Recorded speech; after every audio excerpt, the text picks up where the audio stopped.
Namaste. Namaste. Welcome to Satsang.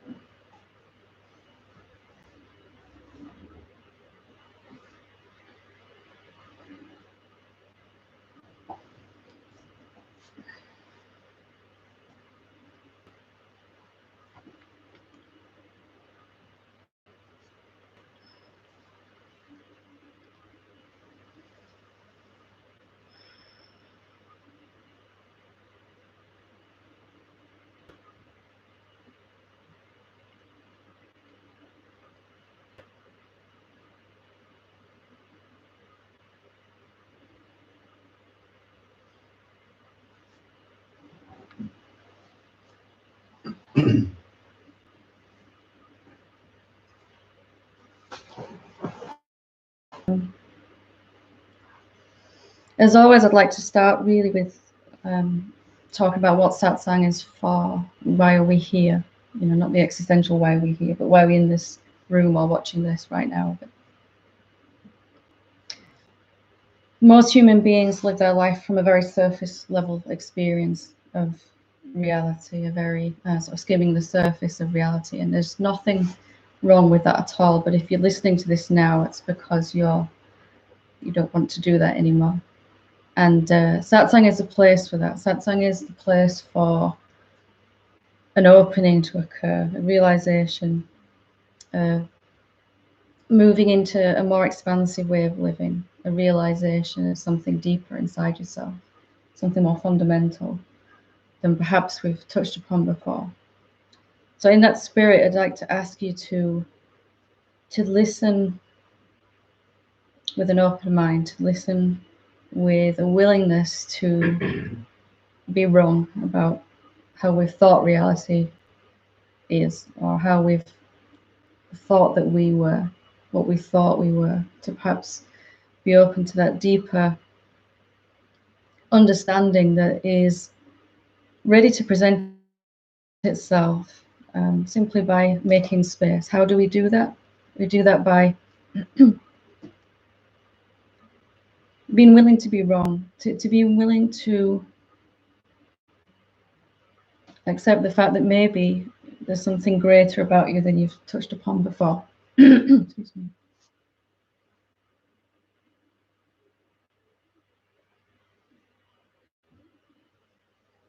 And so to do that, I'm going to hopefully guide you into something.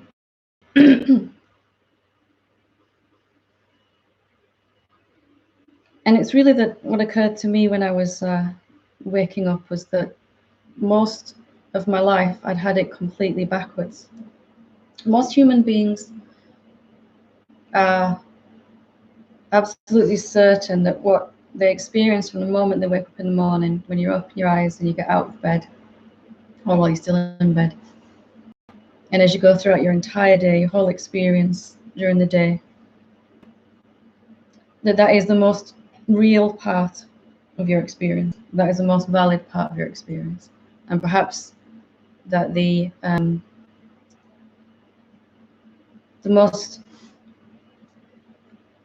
best experience you can have as human beings is to make that time that we're awake during the day as abundant as possible, as rich as possible, as full, and to have as many good experiences while we can. And there's nothing wrong with that, but really for most of us that doesn't give us that sense of peace that we're looking for.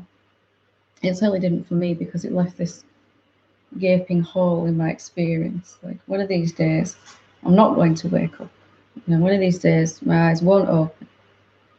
And that terrified me, if I'm honest. It was petrifying. Like, what happens after that? What's the point of accumulating all this stuff, having all these experiences, if I can't take any of that with me?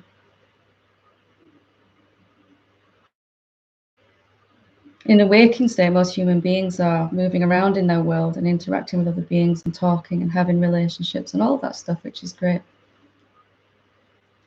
And that is the focus of everyone's attention. If you notice that nobody else, we kind of put some attention on our dreams at night, you know, our dreaming state. We still experiencing the world in the dream state, but it's all in here, isn't it? It's not out here in the like it is in the waking state. And most human beings class that as slightly less real than the waking state, the dream state. It's just a thing that happens, you know. But it's in any other state that we experience is deep sleep, and we're always moving through these three states, aren't we, as human beings? And perhaps it's never occurred to us that there's anything deeper even than that. And the common way of perceiving our world is that the waking state is the most useful, most real. And in the dream state is, sometimes it's fun, sometimes not so fun.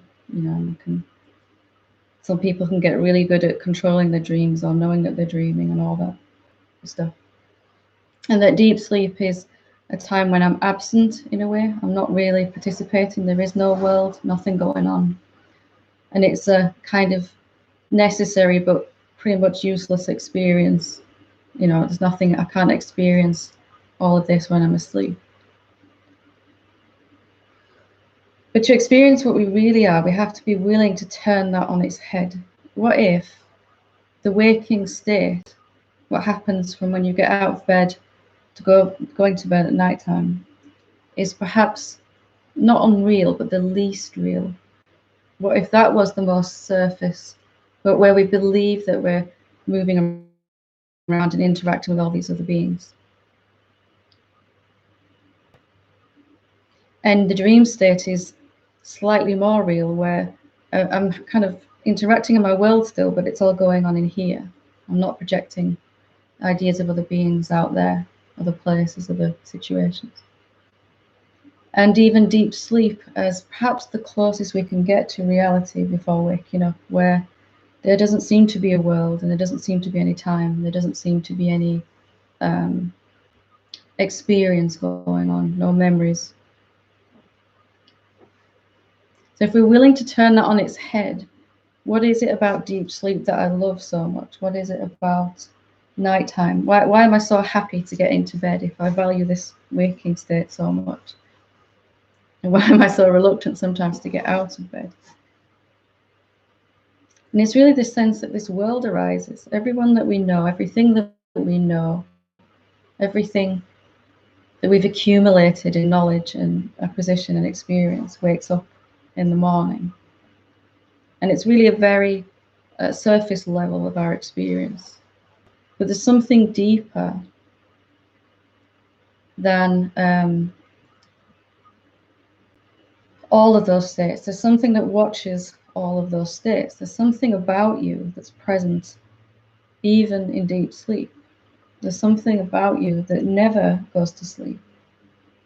And in fact, it's witnessing all of these three states happening. It watches the waking, dreaming, sleeping, waking, dreaming, sleeping, waking, dreaming, sleeping. And it'll watch that constantly until the body goes. And it may seem like some faraway mystical thing to connect, to become that aspect of yourself, to recognize that, but it's not really. As in, right now, you recognize, you know that you're listening to this. You know that you know where your body is, you know what your body's doing, you know what your mind's doing. And how much attention do we ever put on that knower? How much attention do we ever focus back on what knows? Everyone is so quick to tell me what their mind is telling them, and no attention ever goes on what the knower is telling them, if anything. So right now, as you're sitting, you know your body's here, you know your mind is either talking, disagreeing with what's being said, or agreeing, or trying to understand, or any of those things. But you that knows those things, what are you? If you're willing to look at that, you'll find there's this spontaneous, effortless knower or witness of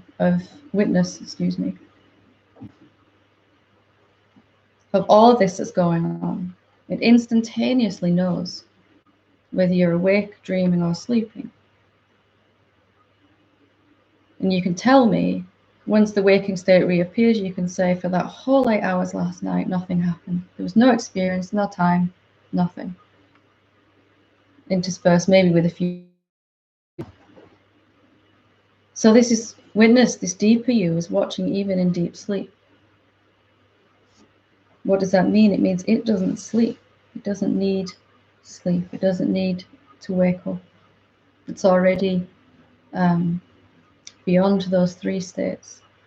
It's been called the 4th state, but it's not really a state. It's kind of that space, that beingness, that consciousness that all this is happening inside. And if you put any attention at all on that knower, you'll find something amazing. You can't find anyone that knows. All you find is a knowingness. You can't find anything, any entity called me. You know, when we say, I know what my mind is talking about, or I know my mind's gone silent, or I know I've got this pain in my leg, or I'm feeling sleepy. The one that knows this isn't actually a person after all, as shocking as that is when we find that. It's actually quite freeing. He doesn't even need a human body or a mind. It's completely already adequate and whole. You try to find it, you won't be able to. You won't be able to grasp that knower. You won't be able to touch it. But you are definitely here. You know you're here. So satsang is for investigating what that knowingness is. Who is the I that says, I know? You know, I know my mind's driving me crazy. Okay, so who is it that knows? What is it that knows? And it's the most fun exploration you can ever go on, because you'll find there's this whole dimension to yourself that perhaps you never experienced before.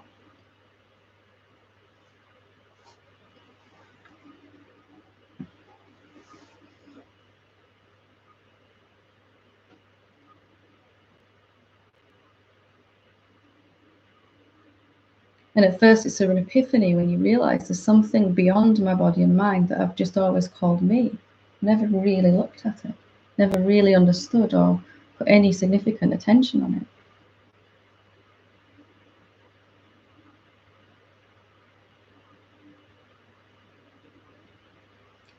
So as you begin to put some attention on this, you begin to find that you're not really what you thought you were at all.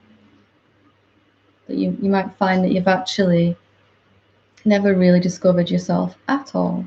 Perhaps you've only ever discovered your mind, your personality, your memory, your dreams, your goals, your likes and dislikes, your wants, and all the things we're trying to get rid of.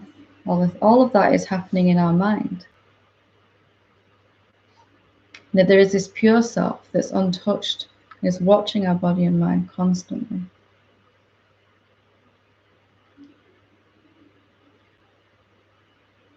And it's the most amazing discovery that any human being can make.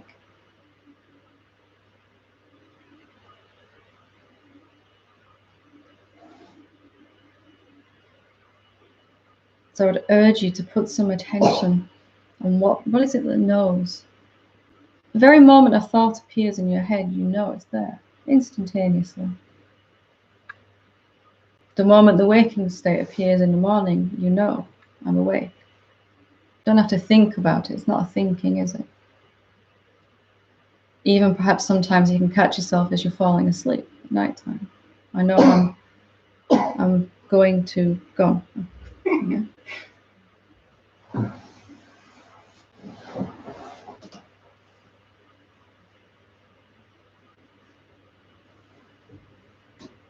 And this knower is of a completely different category. It isn't a body, it isn't a mind. It isn't anything really that we can describe, ironically. It isn't anything solid.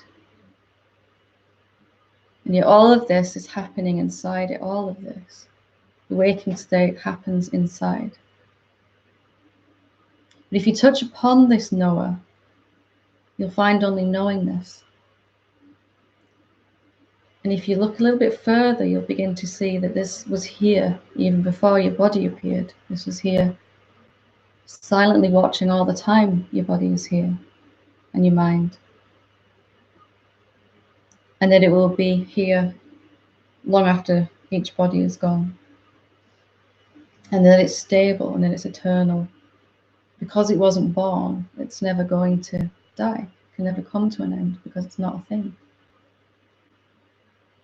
I don't know about you, but that seemed worth investigating to me. What is that part of me that's always been here, that's never going to reach an end, that's never going to suffer or age? It's never going to need or want anything.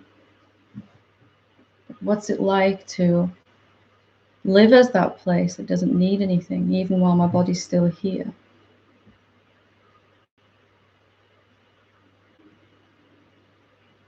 It's the most important human endeavor. You could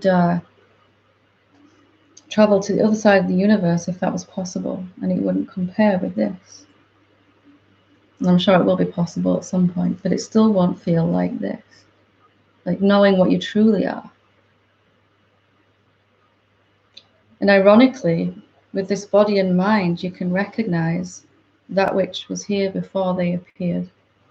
You can come to consciously see that greater aspect of you. There's nothing wrong with the waking state. Not all of that is valid.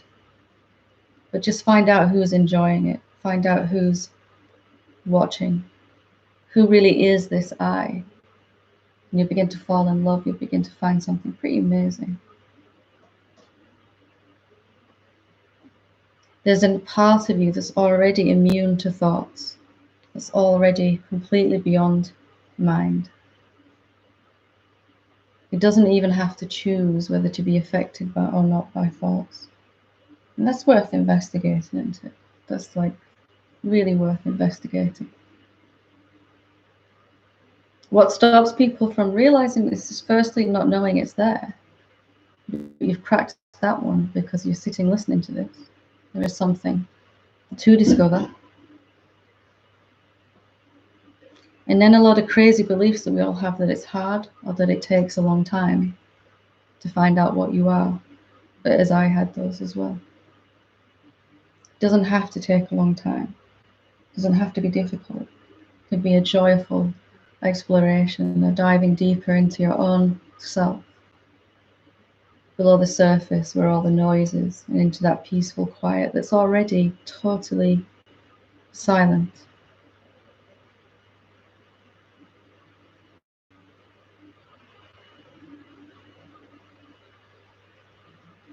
When you discover that, great self within you, that vast space of consciousness, you'll forget how to suffer. You'll forget how to listen to thoughts even eventually if you keep going. Won't be able to hear them. So I'd urge you to investigate deeply this most important and profound of subjects, because nowhere else in the human experience are we encouraged to do this. Everything else that you could participate in is for your body and mind. And there's nothing wrong with that at all. But you have this beautiful thing inside you, not even inside you, that is you, waiting to be discovered. Like Christmas Day every day. Like unwrapping an amazing present that gets better every day. It was birthday and Christmas all at once.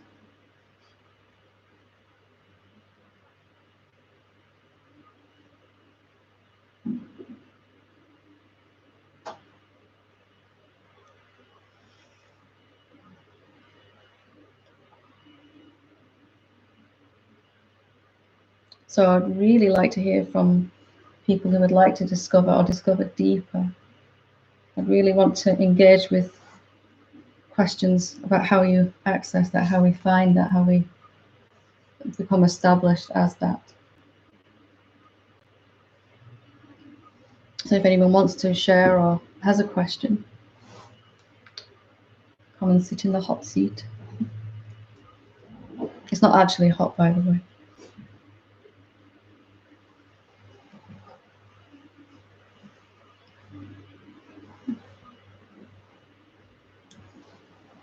Don't look so scared. So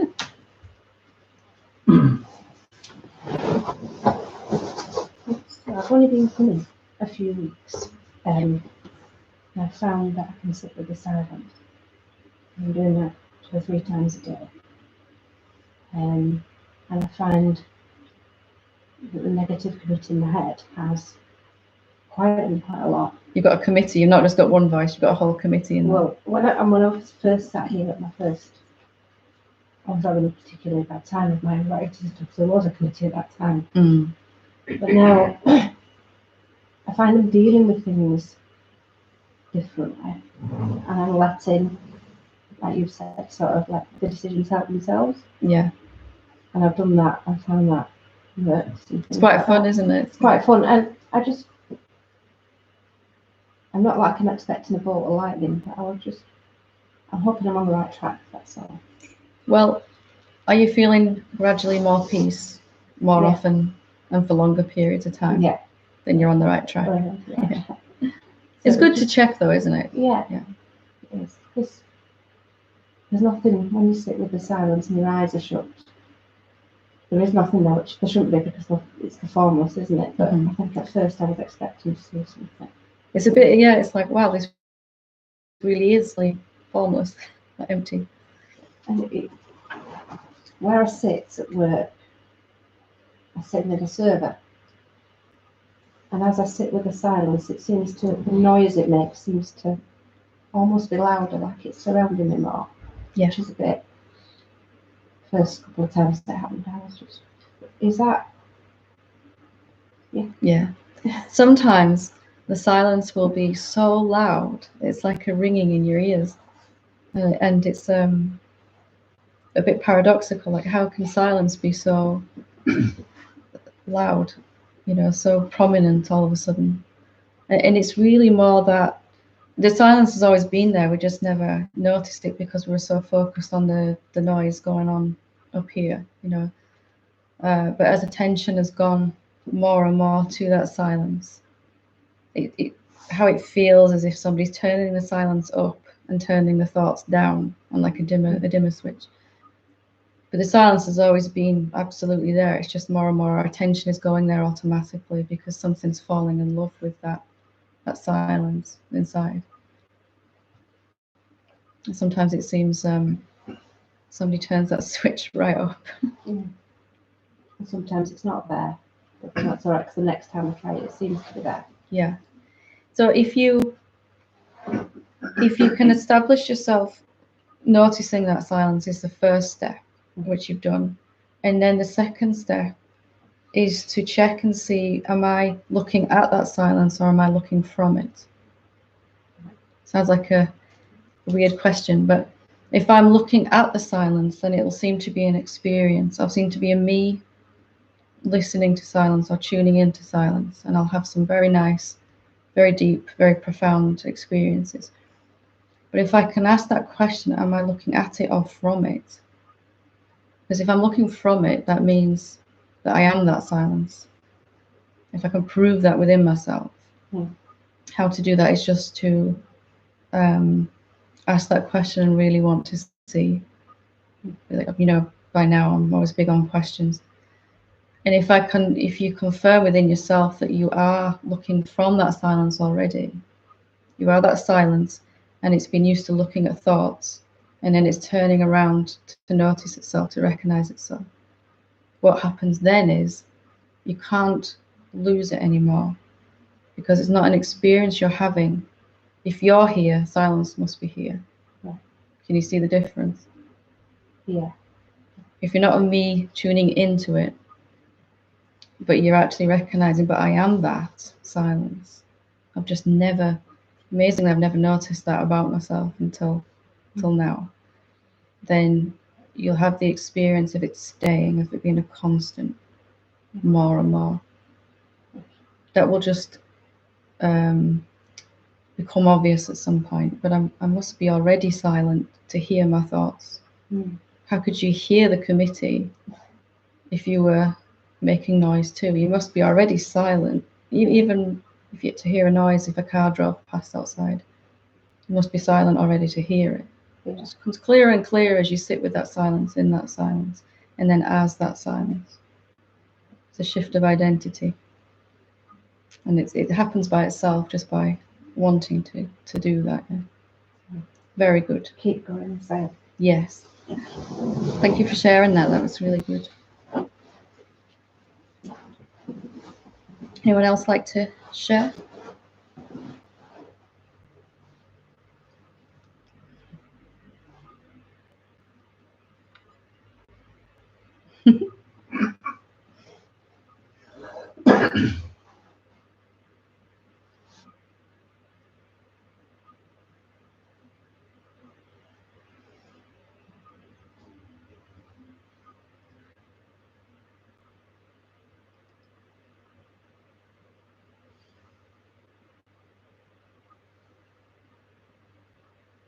Nobody has any questions? Yeah. Everyone's feeling shy today.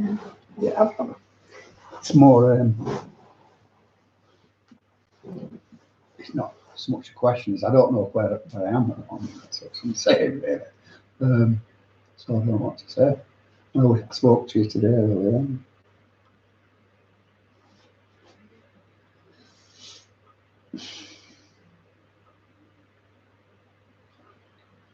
It feels like a thick atmosphere at the moment. It's almost tangible. And I can see it in my mind talking, but it's so in soup somewhere. It's in what, sorry? In the soup. In the soup. It's so distant there. You know. So somebody's turned the mind right down and the silence up, would you say?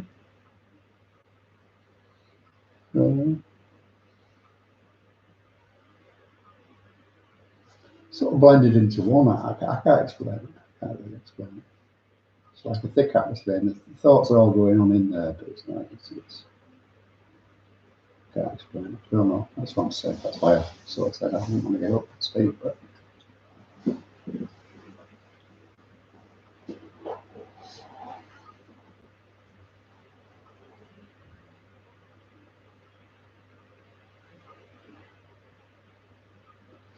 Whatever it is pretty profound. That's all I'll say about it. I'll sit back down. Is it silent? Oh yeah. And still? Still. And can you... Dynamic. That makes sense. Yeah. It's that space in which all of this is just getting done, isn't it? All of it's just happening. It's all going on now. It's all now. And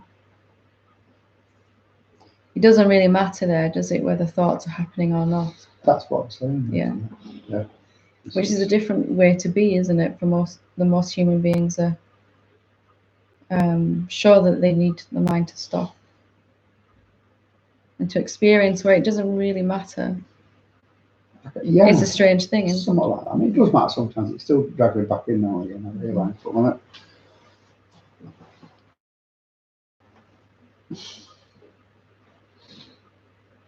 guys, it's just like an atmosphere. It's thick. It's almost. I know it's intangible, but it feels like it's tangible. It's something happening now. It's beyond me. Certainly beyond my meditations and is it coming? Is it just there more and more often? It's come and gone this last 2 or 3 days. It's not. It seems to have gone again, but I know it's going to come back now. There's no panic when it seems to go. For me, it was when something was going to come up for me to look at and to let go of, some idea that was in the way of that stillness. It would seem like that stillness wouldn't be quite as strong while I was contemplating or looking at something. But I always knew it would come back. It never really fully went, but it would come back stronger or thicker. What else can you say? Yeah. No, it's a funny one, isn't it? And it seems almost tangible because what we know to be real has shifted. Like it's turned on its head. That which is invisible and formless is most real. And that's why it almost feels tangible, because we sort of, it's our definition of what is true and real for us has changed. And all of this is temporary and transient, so it's coming and going. Yeah, by thinking that. No, but it's just it's a knowing, isn't it? As it deepens. I'll take your word for that. The things to look at in a bit, but at the moment I don't think there's much to look at. More and more there'll just be thoughts drifting through that space and nobody to do anything with them, to either reject them or accept them or any of that, or even surrender them or anything at all. More off, as it deepens, they'll just be just there. And the thoughts are no different to any other object that's in the room that you're sitting in. That's what it's like. Yeah. That's what it's like. Everybody's sure that thoughts are their enemy and need to stop. But when you experience that they're just like rain falling out of the sky, or it's just like the wind blowing through, some thoughts blow through your mind. Well, it is now. Yeah. It was like it last week. So much changing. Mm-hmm. In that sort of emptiness, there is no resistance to anything. So the more time you can just consciously be that, the more that all the stuff that we need to let go of is just falling away effortlessly. There's something happening, I wouldn't say by magic, but automatically happening in that non-resistant state. A lot of things are changing inside and emptying out and sort of being washed clean. I think because what you're saying there is because it's, you said if it's not magic, it seems to be talking. I think that's what it is. We think, even though we're giving it all over, still something about us thinks we have something to do with the little self has something to do with changing this. Yeah, I have to manage the change over. It's starting to happen. Yeah. You're not a manager at all. You know what to do with it. That's where. Yeah, our egoic sense of self has been convinced that it has to manage this changeover. Somewhat like that, yeah. And suddenly we're doing somewhat out again, we're questioning things. Yeah, well there seems to be that separate sense of self. We can use it to focus its attention on the bigger self, the vastness, the consciousness. And that's about as much as it can do, isn't it? To fall in love with that, to want to look at it. And then it becomes clearer and clearer. There never was that separate self there anyway. So there isn't anything for it to do because it's not actually 100% real. It's just a bunch of thoughts, isn't it? That separate sense of self. And so it becomes just thoughts floating around inside this greater space that you are. And there's nothing that needs to push against it then. And more, your viewpoint is from that vastness as that vastness, rather than someone trying to be established in it or someone trying to reach it and all of that stuff. Yeah, I'm not trying anymore when I'm trying. Yeah. It just gets in the way. Gets in the way. Yeah.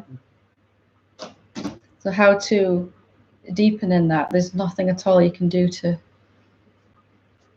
which is a great relief and also quite frustrating for them. Great relief for you and frustrating for your separate sense of self that's remaining. Do you mean there's nothing I can do? Yeah. But it's happening by itself, like you said, it's unfolding and it's gathering pace, and if you notice, it's getting faster and faster. And at some point, the big firework moment that we're all expecting, it wasn't like that. For me, it was just at some point, I was aware that I hadn't heard any thoughts for a while. And when I looked for them, they just weren't there anymore. And then every now and again, one would just roll through. Oh, it just rolls through. Yeah. That's exactly what it sounds. It just rolls. Talking stuck anyway. The thing that I was watching a movie at the time, a little while after I'd had that realization. There's this old western, this ghost town, and there was just this tumbleweed rolling through, blowing through. I thought, wow, that's like my head now. Yeah. So it's just like tumbleweed going through. And it's just more and more like that, isn't it? And even if you do get caught up temporarily and identify, I think it's only it's no fixed. big It's deal. established. I know I can't establish myself. That's going to have to do with itself. Yeah. You know what I mean? Yeah. Well, you are that doesn't need to even. It's clearer and clearer. Yeah, it's going to do this.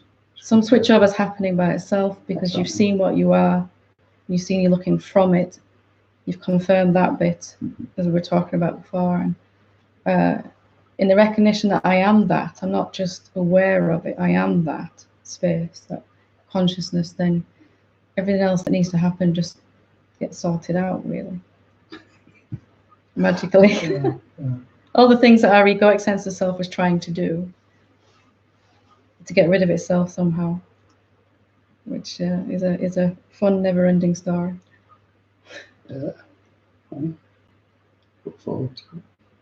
Good stuff. Good progress. Thank you for sharing.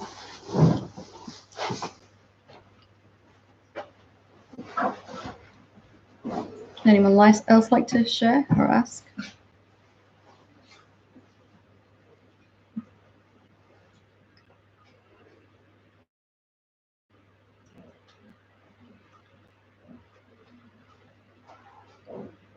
Hand at the back.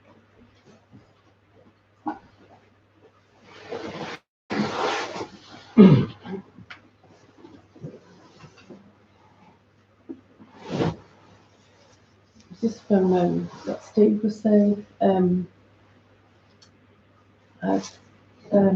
was with someone in the family that I love very much and don't really talk about this stuff much. And she was asking me how we dealt with a situation earlier in the year that was pretty rubbish. And I just said, I call it our meditation stuff. Our meditation stuff really helps. Which is true. It's probably... Yeah, it is, because she's just quite quite into that, you know, because she's got a book, you know. And I found myself, because she's met you, and I said, do you remember my friend Helen? And I said, you know, we go to these things and they're really helpful, and I started telling her about it, and it was only when you were talking then that I realised that that was something that a while ago I really kind of avoided and felt like I was not doing something about it, or there was still a something there. And I just recognised then that that's something that just happened. Really, it was quite lovely actually, and really. You mean you wouldn't have said something like that before? No, right. and I kind of wanted to, because she loves me very much, and all she wants is for me to be content, for me to be able to respond that way to her. But it was just recognising that the things that we think are, it wasn't an issue, but a thing, they just resolve anywhere without any effort or any thought or choice or whatever. And I hadn't even realised. I knew it had happened, but I haven't even mentioned it. I haven't, because it was so natural and easy, and it. I remember years ago I dreaded telling her that I was even meditating, but I think everyone starts off like this is their little secret thing, isn't it? Come to this room on a Thursday evening full of other weirdos, and you know. Yeah, but you're in good company. It was just to share that the things that you think are an issue or something that you might solve one day, they just happen. And it was good to recognise it, listening then, that the soup, you know, becomes very, very tasty. And it's love, isn't it? What we really are is love. It's another name for the self, and as it deepens, it doesn't want any blocks or barriers to its expression, does it? It wants to always be ever more loving in its expression. Yeah, and that's the only way I could answer her, because for me to say, oh yeah, we're fine, she knows me so well that she needed to know why I'm fine or how I'm fine, and how we are and how are you really, and to be able to tell her, she totally accepted it, which of course it is truth. It is the truth and truth, and she just totally accepted it, and it is love, because I was quite emotional when I was talking about it, because I'd hidden quite a lot from her, and you know, so it was quite nice to be able to have that conversation, and you can't not be it. You can't. I just see it spreading, because I've had this big thing about. I had this big thing about family versus this, and then it kind of just merges. But it was they're coming out of the spiritual closet. Yeah. Yeah. Well, it was funny because she's actually on Facebook as well, and while I was checking her, I tend to check stuff for her, and I was checking her emails and checking stuff, and somebody had shared about your course in January and put, oh, it's well worth doing, and so we sat there, and there's Ian just sat there on the Facebook with recommending this brilliant course. So I kind of said, oh, that's some of the stuff we do, you know. Before I would have gone, oh, quick scroll. Yeah, but I just thought, no. And it's the ease in which I keep saying issue, it wasn't really an issue, but it was obviously something that was niggling me, because to recognise that it's gone is well, all of us have that, as human beings, we have that need for acceptance and approval from others, don't we? And to go against that, and almost to not care what anyone else thinks, but to be all right whether they agree or not agree with what we're doing, is a significant place. To be able to have anyone criticize or say anything about something you're doing, and that's just your opinion. Yeah. You know. But in a way, it was lovely to be able to reassure her that, and confirm to her that, yeah, we're okay, we're okay, we're coping, it's fine, and be able to actually give her that solid thing, why we're fine. Yeah. You know.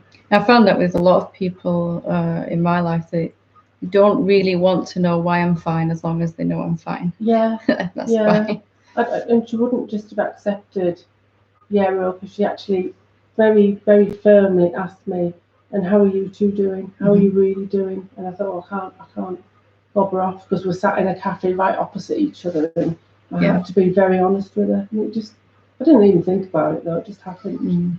And you find more and more that there's always a way from that vast space of consciousness, or whatever you want to call it, from that deeper self, there's always a way to communicate there in an appropriate way, what that person is ready to hear, and what you're able to say. You know, you don't need to go, you know, I don't really exist as a person, so, you know, I realized I was making it all up, and, you know, it's you don't exist either, by the way, so you're not going to say it like that. No. By the way, I am the I am, so yeah, I don't think none of this is real, by the way. Yeah.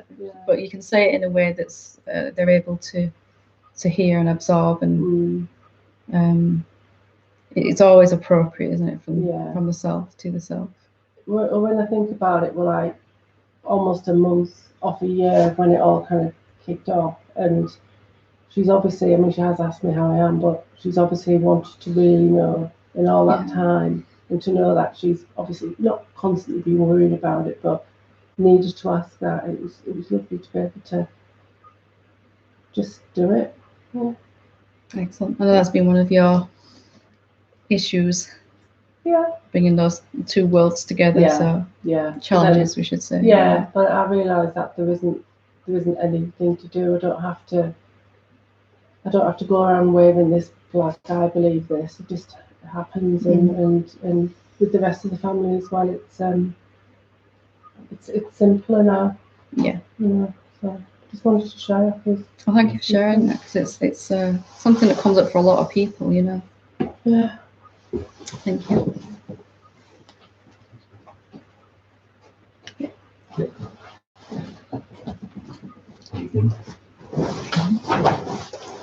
I just wanted to say first off, I really enjoy coming here on a Thursday and meeting you all. So all those weirdos together, and everyone really online. Supportive group. And I really, I get a lot out of it. So just thank you for that. No, thank you. It was one of my real strong desires when I was waking up to have something like this. So it's lovely. Safe It's lovely to place. hear that Yeah. coming back, you know. No, So thank we you. don't say it enough.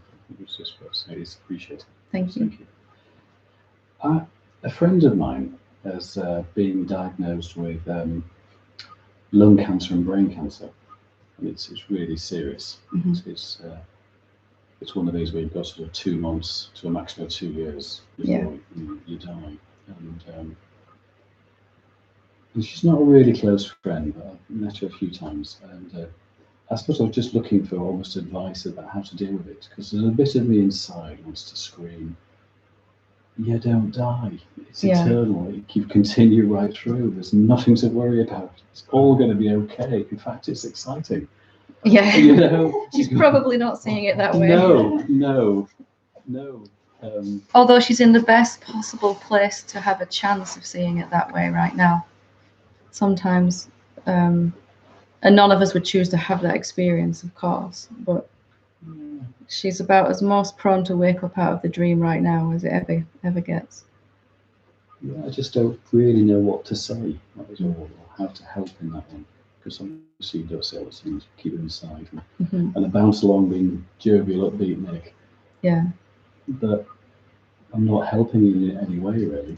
I think the first thing to recognise is, before you even say anything, you're helping with your presence, all the work you've done upon yourself. And that we don't notice it because it's become normal for us, but we are radiating this profound knowing to whatever degree it's established itself in each mind and body. And that is a presence of that love that we were talking about, that people find it harder and harder to feel afraid around that presence. So even your very existence is already helping. And, you know, our mind would probably say, yeah, well, that's not help enough, but it's the most important way, just to have somebody in her life that is not afraid of death at all. That is a lifeline, isn't it, that person can hold on to, even if they are scared themselves. Just to have an example that somebody can go beyond even that. There is a place where even that doesn't, you know, even that is something quite profound in itself. So even before you've said anything, you've made a huge difference, and it's so important to realize that. Even the person you pass in Tesco's and just smile at, you know, instead of just eyes down looking at your phone, you know, it's you've made a huge difference. So it's worthwhile saying. But I think really, in terms of what to say, I would just be honest and say that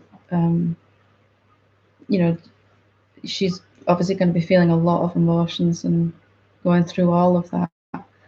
That you're there, you know, you can listen honestly and openly, and obviously it depends how close you both are, how long you've known each other, and what type of friendship you have. But just to be able to listen and to have that time, to be able to be present completely for that person, it's a golden opportunity. You know, don't undervalue that. Someone that can actually just listen, and that person can feel safe to express anything without fear of being judged or any, you know, sometimes that is the most profound gift. You know, and there are going to be times where you don't feel you know what to say, and she doesn't know what to say, and you can be comfortable in that. It's not a normal everyday experience, is it? It's not something we're trained even how to know how to deal with.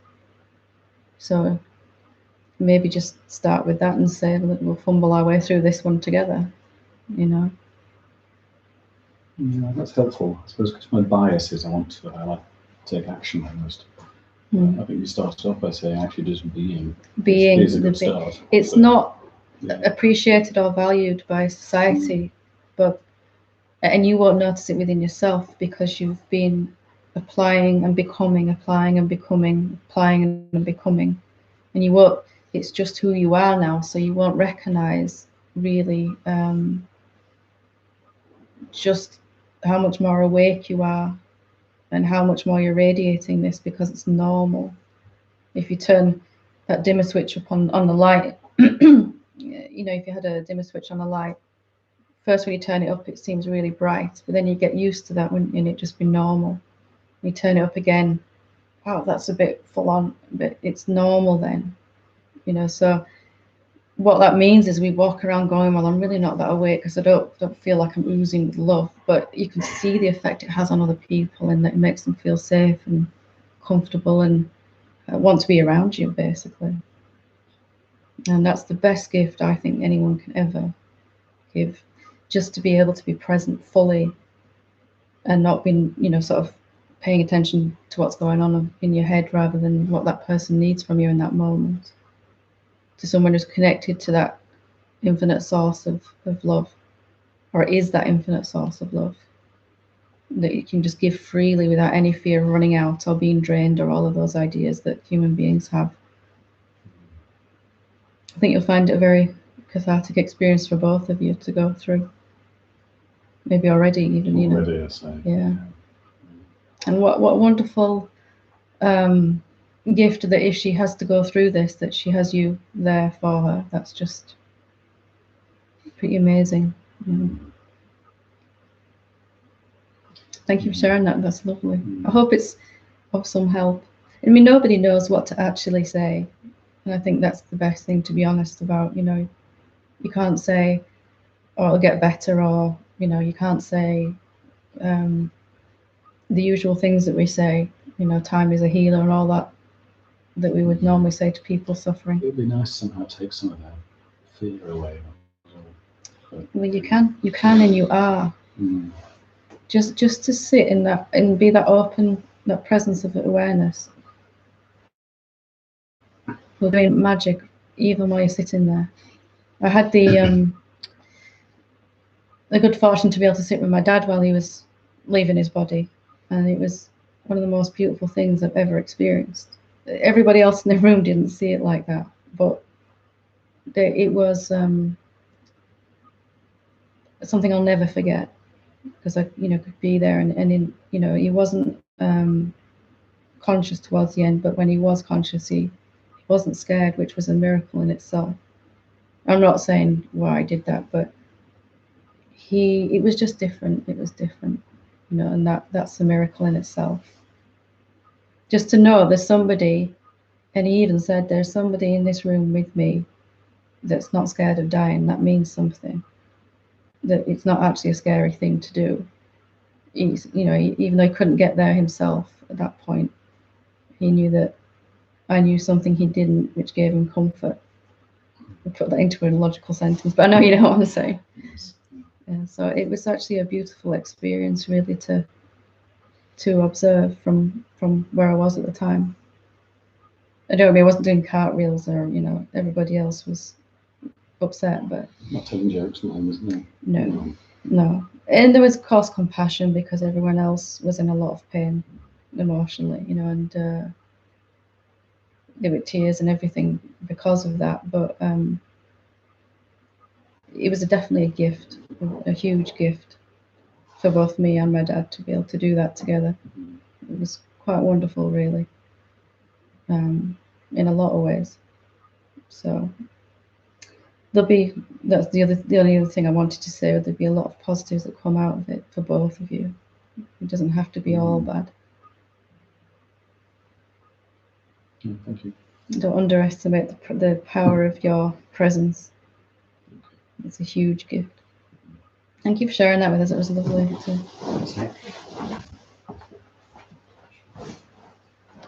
Anyone else want to share? I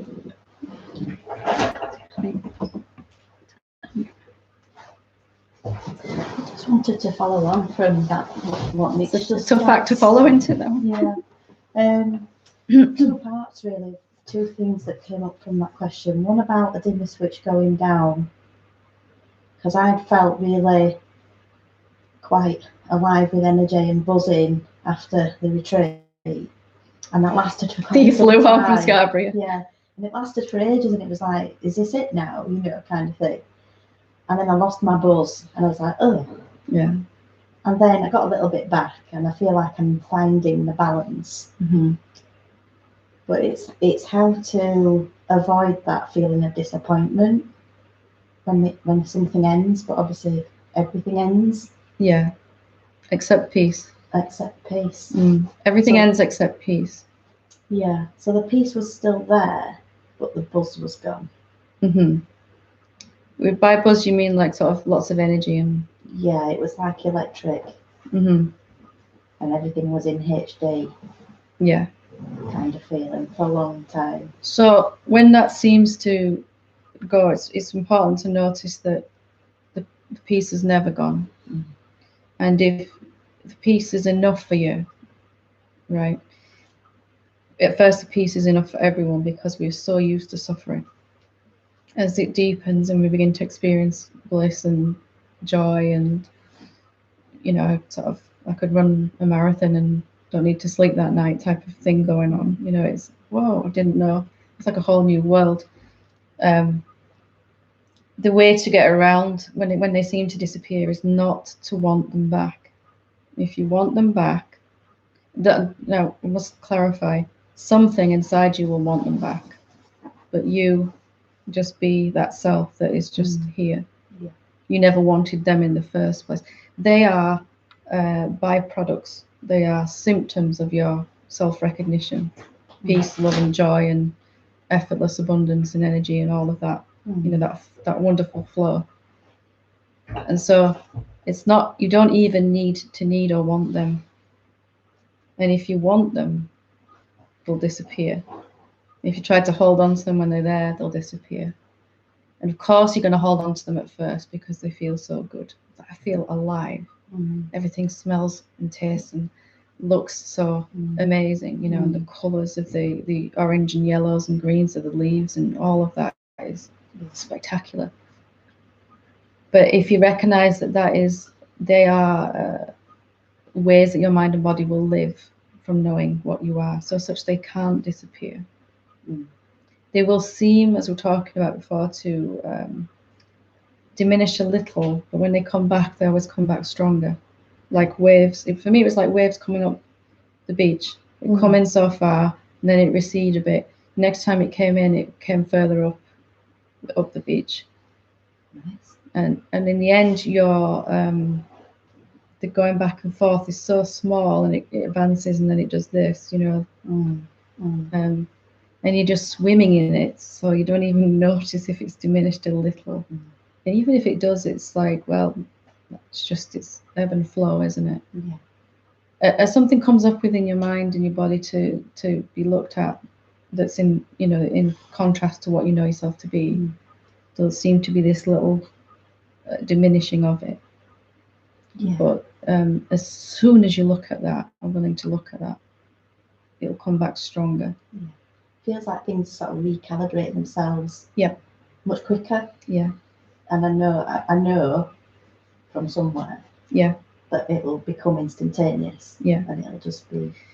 It's one of those where it's a kind of test, because we're also used to holding on to negative emotions and negative states, and then we learn to let go of those and we experience peace.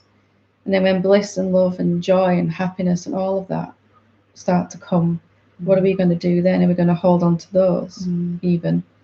And it seems crazy to even say I'm not going to hold on to joy and bliss when I feel it, because of course you'd want to.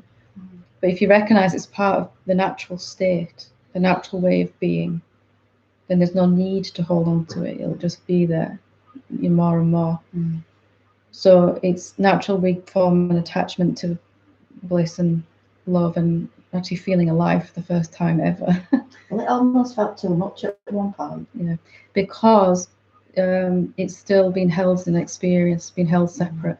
It's like the self is the hot water, and the bliss and peace and joy is the steam rising off it. It just happens. Water gets hot enough, steam rises. Can't stop it.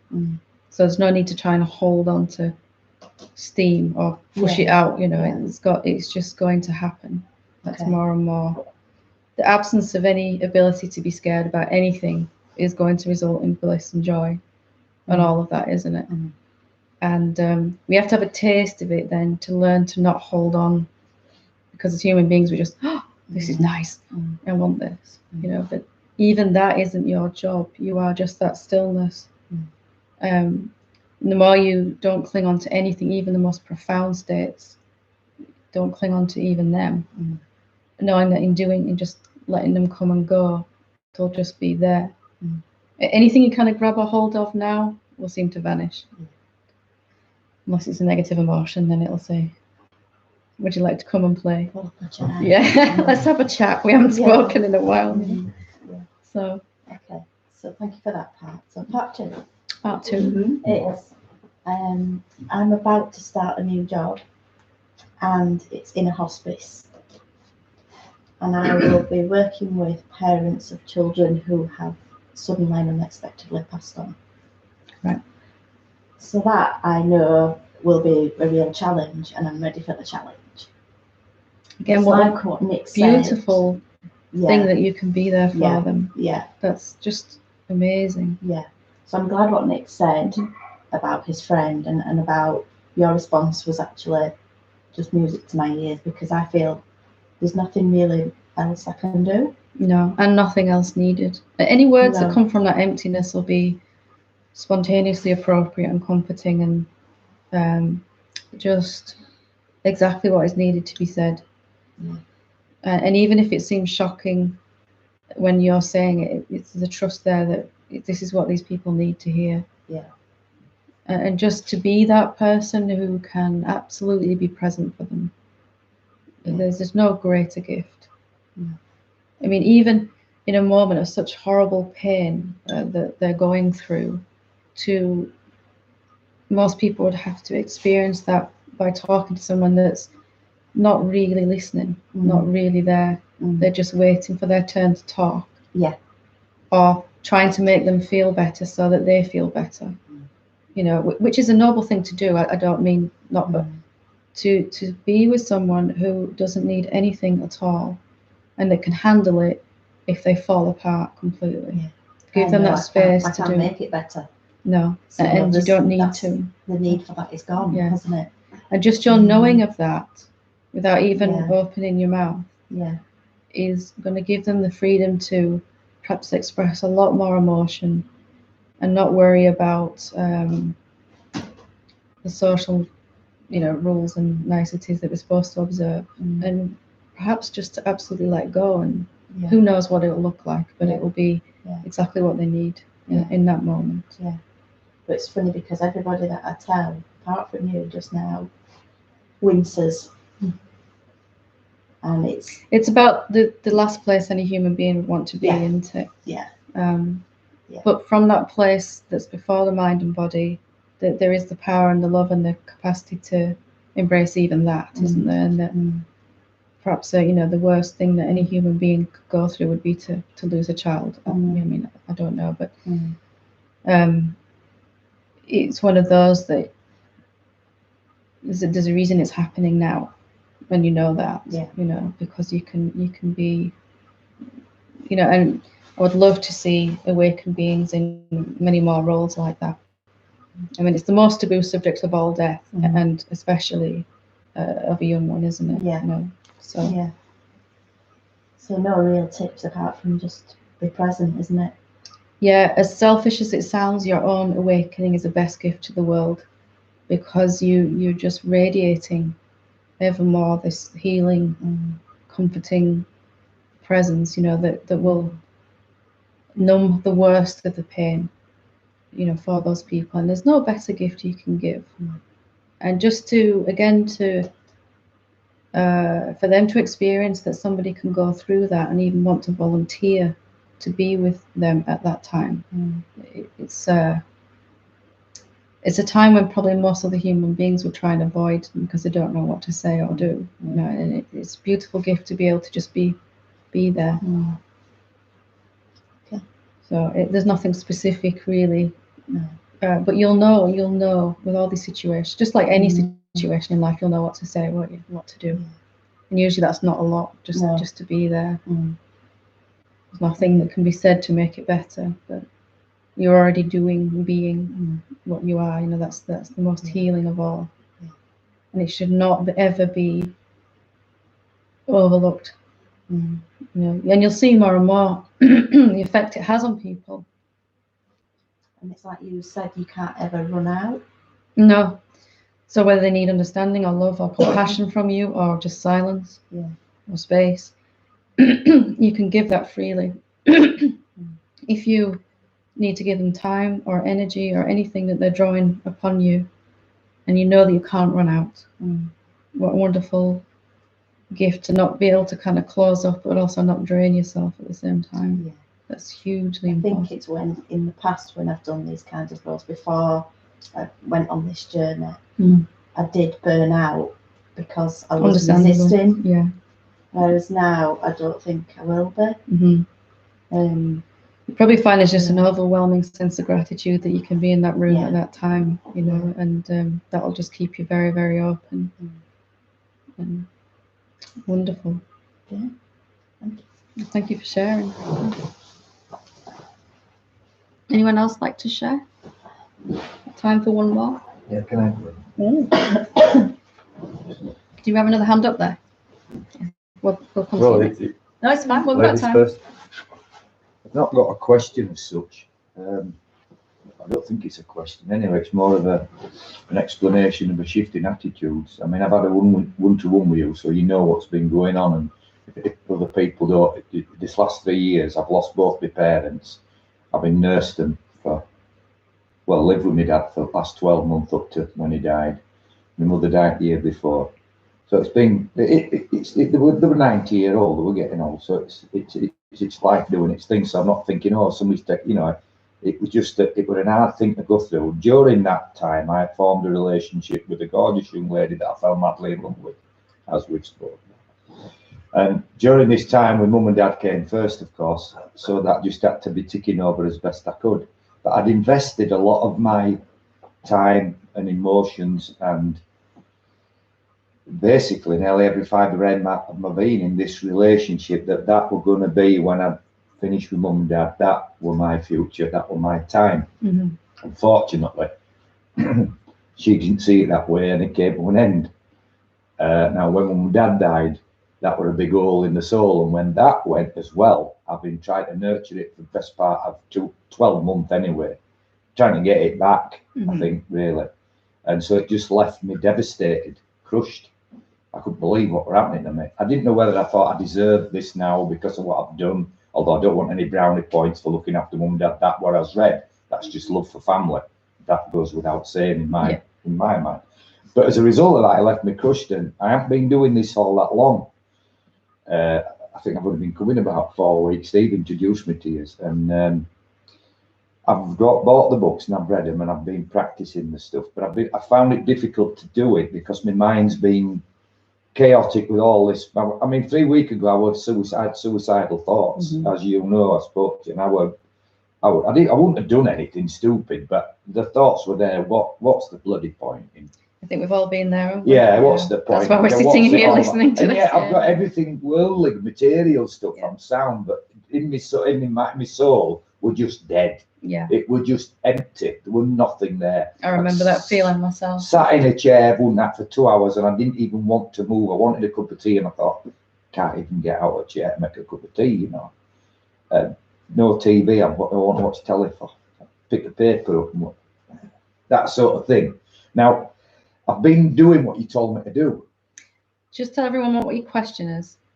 I'd like to, if you'd share your question. I'm not sure what the question is till I explain. Okay. I think. Well, I meant the question I'd asked you to ask. Oh, the question you asked me, is it really true that the peace is not already here? Yeah. And I've done a few variations and thought, can it be true that the peace is within me? Yeah. And I have been searching all the time to find it. Now, since I've been doing this, I say when I started doing it, I struggled to concentrate because my head was a shed and it was like a box of frogs and flying all over. And I thought, Jesus, I can't concentrate on nothing. I'll never get this stuff. But I've just been sat in my chair saying those words and listening to nothing. And sometimes, because I haven't been sleeping too good, I have to take night-alls on a night, and sometimes they work, sometimes they don't. If I get 2 or 3 hours, it's a good night. I'm getting better. I'm sleeping a bit better this last few weeks. Now, I wonder why. I don't know. Well, I do know. But I've been asking the question, and I've been doing it, and I've read. I bought 3 books from you, and I've read the 3 books, and I've just read them again, and I've read the Dissolving the Ego again today, so that I have now an understanding, a better understanding than I had when I came, of what I'm expecting. Well, what I'm supposed to do, and what I can expect from doing it. An understanding of where I need to be, because if I don't understand what I'm doing, I'm just going in blind, and I'm a bit of an analytical brain with everything. I have to know how it works and what I'm. It was the same for me. It's just the way I am, you know. I'm if I get a car, I want to know how engine works and that radiator, I've got to pull it to bits and build it up again. It's just anything like that. It's just how I've always been. So especially with this most important thing, it's a good idea to know what we're doing. Isn't it? Yeah. So that's what I've been trying to soak the knowledge in first before I apply the practice of the thing, if that makes any sense. So having gained some knowledge and insight into what I'm supposed to be doing and what it could possibly get from it, I've been doing this stuff. Now, I've been getting no answers back whatsoever. No answers at all. But in your mind, you mean? Yeah. No thoughts that say, well, you've been trying that. Why don't you try this from within? Nothing like that. Yeah, it's a strange thing, isn't it? There has been a shift in attitude. Good. The way I am looking at this situation that I find myself in. And that change in attitude, it's not an answer as such, that I'm just looking at it. I feel like I'm looking at it now from a different place. Since I've been doing this, there's a shift in, and there's a little bit of peace coming as well. There's a little bit of acceptance that I am accepted this stuff going all pear-shaped, and I keep doing what you're telling me to do, and I keep saying it, and I keep saying it. And an odd thing happened the other night. I was sat in my chair, and I put telly on to whatever. Anyway, I switched it off again because I was fed up with it, and I did is it really true that the peace? And I went, and I did my thing again, and I started. Nothing happened, and thought came in about what I've been trying to do with my brilliant mind, you know, this super intelligent mind that I've got, to try and fix my life. And I went into reminiscing about what I've done for certain situations, even this one. The stuff I've tried to do is just bizarre. And I ended up laughing at myself, or with it. Were like there was something in me that were looking at what my thoughts were, and I were like playing them, and I ended up just absolutely killing myself laughing at the ridiculousness of my thoughts. Could that possibly have solved anything with this? I was just laughing at. I felt I were in, and there's also been another shift in thought that I feel now, where I've always been ruled or run by my emotions. There's a shift that I feel that I am taking control of my emotions more, or they're not bothering me. Now, I'm not out of the woods with this. I could go home tonight in another hour, and there could be something happens there that probably likely will do that will bring all this back. But I feel, what can I say? That I am somehow gaining control of myself. If that makes any sense. You're no longer being dragged down the road. I'm not being mind. dragged down the road. I'm just realizing and seeing how ridiculous some of the stuff you could put in a Laurel and Hardy sketch. I tell you, some of the stuff that comes out of here. I mean, I should have been a comedian and write comedy, because this is absolutely crazy. I can laugh at it now, but it's ruled my life all the time, and I think it feels like I'm gaining control of myself, and there is some peace there, and there's a bit of understanding there. And I think if I did have a question, it would be this, because I'm an impatient sod. There's nothing wrong with that. Another thing that's come don't be patient. Another thing as well that I must share with everybody. I don't know whether this makes any. I can't make sense of this, but I feel, whereas before I came to see you and got into this, I have always tried to find an answer to this problem or this situation. I will think of something, and usually it ends me in chaos. Usually it makes it worse. Always makes it worse. Yeah. I've had a what do you call it? A euphemism, an enlightenment, something that tells me. An epiphany. Epiphany, that's the one. to tell me to stop meddling and fiddling and just let this life evolve as it's meant to be.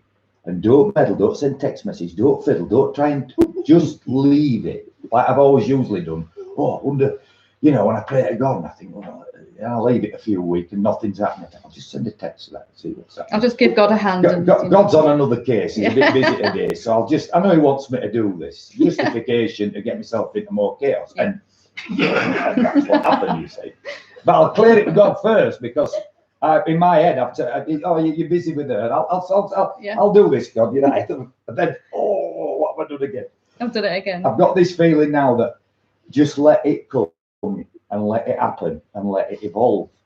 And I'm looking at scenarios of where I am now. I'm looking at possible outcomes. I'm not going to meddle with them.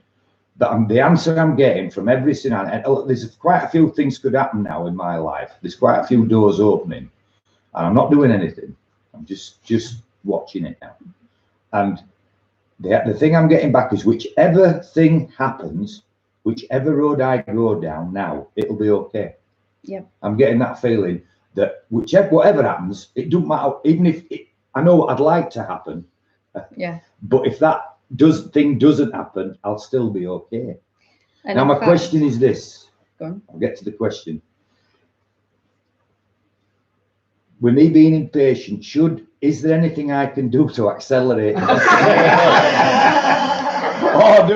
answered my own question and said, just leave it and let it happen. That's where I'm at. Yeah. But it's marvellous stuff, is this, I'll tell you. I've come a long way in this 3 week. Can't believe it. Can't deny it. Most profound is the realization that if I just leave all this alone, it sorts itself out, and it sorts itself out in a glorious way that I could never orchestrate myself. I remember it was kind of really funny, really amusing, and also really embarrassing. Like all this time I've been trying to, sort out my own life, and it didn't work so well.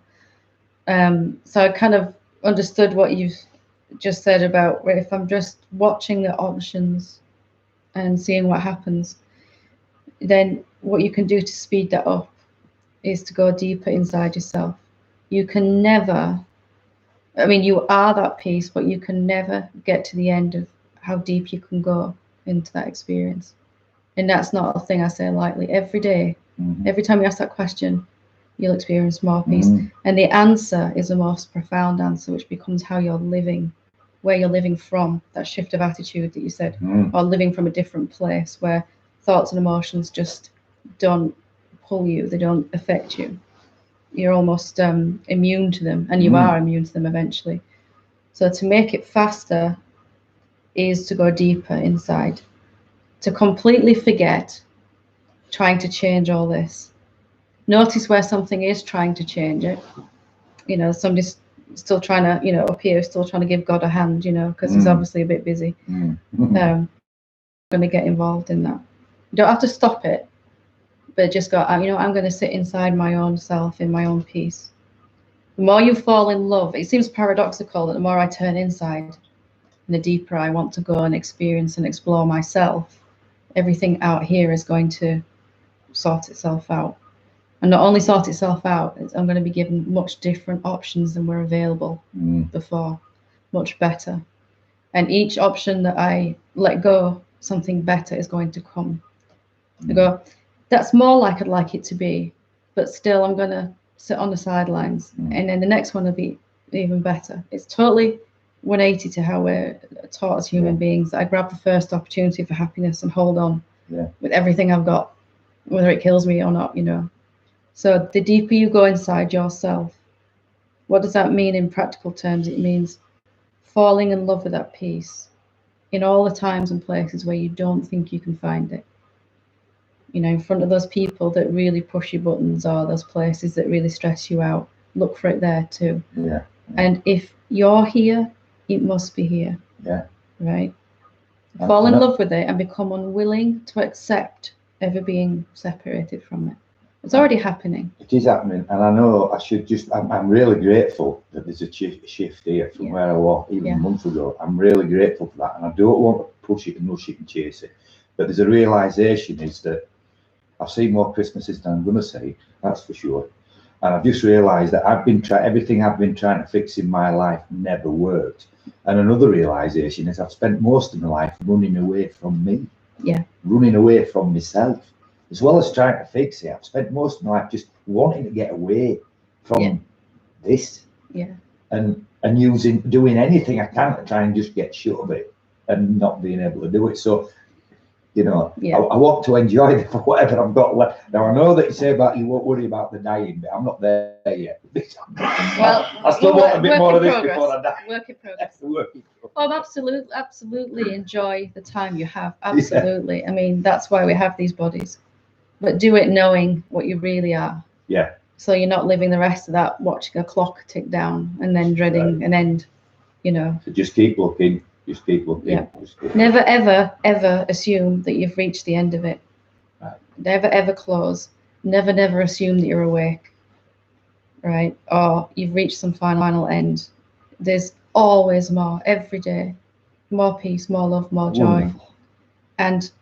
And somehow, at some point in the middle of that, without the quietest way, you'll forget how to suffer. Not anything you did at all. You'll just forget, because you'll be so established in and as that peace, that vast self that's formless, that you'll no longer be able to believe that mind is affecting you, or, you know, those thoughts that cause us to suffer. So it seems really paradoxical, but all of your problems will disappear if you dive inside even deeper, further down that rabbit hole. Yeah. And don't ever want to climb out again. Something's pulling me there. Yeah. It's like I'm coming to you. I don't know what it is, but it's definitely Mind will offer every objection, because, you know, sorting out your finances and your relationship and all of that stuff is, you know, mind says there's no way that is going to happen just by me being peaceful. But mind can't understand that out here is a reflection of in here. So the more in touch I am with what I really am, the more peaceful my world will be too, and abundant and joyful. And I have to have experiences and people and situations in my life then that make me feel exactly how I'm feeling already, that agree with how I'm feeling already. Yeah. We've been chasing and wanting and needing, and it leaves us with experiences, people and places, events that leave us wanting and needing. You know, so it's when I really got this, I just put my desires down, not because they didn't want them anymore, but it's like the most important thing is to find myself. Everything else will write itself from there. I can either chase all these little individual things that I think need sorting out, or I can go to the source and let them sort themselves out by themselves. Yeah. In a way that was surprise and delight. That's what I'm feeling. Yeah. A little bit of that. Yeah. Just a little bit, but it's the start. Yeah. And it's more of an attitude now, like you said. It's less of this and just more, let's see how much more peace is there to feel. Yeah. And you can fall in love with that question, because you never get to the end of it.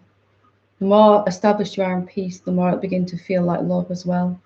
And then a quiet joy at first that begins to, you'll find yourself laughing at the strangest things. I already have. Not often, but I already have. From being wretched a few weeks ago, I'm actually laughing at my own turn around, yeah, I know. Yeah. Unbelievable. So. But we didn't know any other way then. All we knew was to try and get happiness from the world, wasn't it? So external fixes. Yeah. Never worked. Yeah. For a short while, maybe. Temporary relief, yeah. Not long. Wonderful stuff. Really good to hear. Thank you. Thank you for sharing. Thank you for Keep up the good work. There. Oh, you're very welcome. Julie? Okay.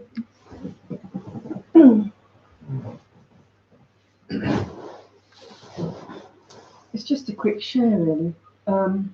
Continuing from last week when I mislaid my piece in the kitchen. Yes, in the kitchen, yeah. And you gave me a bit of advice about how to perhaps deal with this neighbour of mine. So I was ready for it the next time she came round. And sure enough, she came round the following week. In fact, she'd already texted me a message to say she's got some news and she cannot come round. So I was prepared. And I thought, right, I'm going to try this out. Not responding or trying to come up with suggestions or help for her. And I literally just sat and in silence, and I concentrated on listening to her with every part of my body. Being fully present. Yeah, being present. Oh, I have to hear what happens now. Well, because normally it's a 2 or 3 hour session when she comes round. 2 or 3 hours? Yes. Wow. Honestly. But this time? Well, it was an hour and 10 minutes. Wow. And it was all done and dusted. And she actually had to say, "Oh, I need to get back. Got my dog to feed." So, but it was. I think maybe it's because there was no interruption. Did you lose your peace? No. And I felt good. So I thought it was a great experiment, because I was always a bit worried about just saying nothing, and yet my husband does it very easily. Yeah. He actually just listens, yeah. And nothing happens, you know. There's no problem. Why do you think I sit here listening to everyone's questions? It's totally selfish. No, it's not really. But it felt good as well. Yeah. To really be there for another human being. We've perhaps never been able to do that until we can. A couple of the times she was sort of talking about something and questioning it, and a bit later she was answering her own question. And then the solution came for her, and it was just that space that was there. Because you're coming from this completely different place that doesn't need her to even find a resolution or need her to come to the end of what she's speaking or any of that. And ironically, it happens much faster then, because they can express everything that needs to be expressed, and they can sense. They may not understand what's different about you, but they can sense that you don't need anything from them. So they can actually fully express whatever needs to be expressed, and it's done. And then she said, "Oh, I must go," and I thought, she was on. Yeah. And that was it. How wonderful. So I just wanted to say thank you for that, because it was a great tip, and it's not something I was used to.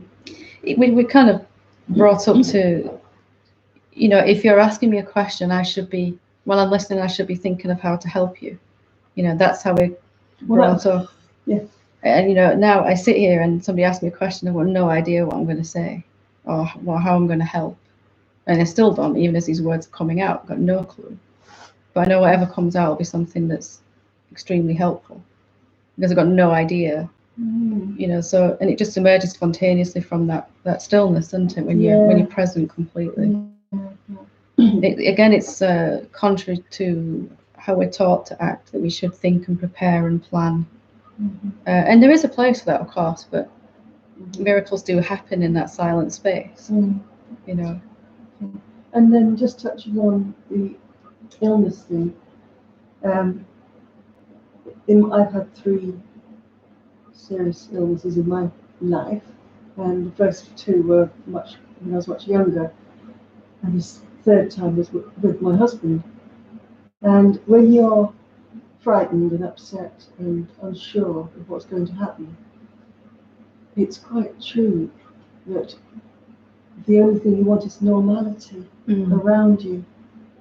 Because when I was much younger, my mum used to always be, "Oh, come on, Julie, it'll be all right, don't worry." It was always, she was always trying to better it for them. Yeah. But my husband just lets me say what I want to say. He doesn't say much. It lets you feel bad if you're feeling bad. Yeah, or scared or upset. Whatever, yeah. Whatever needs to be expressed is like given a rock. Space, yeah. And that's it. You should sit him down with your neighbour and see what happens. Well, he does it there as well, but he doesn't say anything. It's usually me. So he's had this sorted for months, right? I think he's the Buddha. And I think that's probably. I think he hasn't got a clue what I'm doing, but I think he's well advanced. Some people just kind of get that naturally, don't they? Yeah. This person just needs my time, and the rest of us, we have to come to that slowly and painfully. Like, there's nothing I can do to help this person except listen. You know. I'm just wondering whether he's an angel really, and he's just there, and he's allowed me to awake. You know, it's stranger things have happened. I know. Oh, thank you for sharing. I just wanted to share that with you. It's important because it's we all want to try to do something or say something to help a being that's in a lot of pain, and But it's a good advancement. to come to the realization that the best way to help, it's not one or the other. The best way, the first way is your presence, and then the words that come out of that place are going to be helpful anyway. Or if it's to remain silent, that'll happen, whichever, you know, without this contrived, what am I going to do to, what am I going to say to help, you know, it's it's wonderful. And it's just having that confidence to take that first step to do that. Yeah. And now I know, well, it's okay. Yeah. And thanks for you for that. do it with your own mind. Give your own mind time to say whatever it needs to say. See what happens. Yeah. It's quite wonderful. All right, thank you. Thank you. Right, we shall leave it there.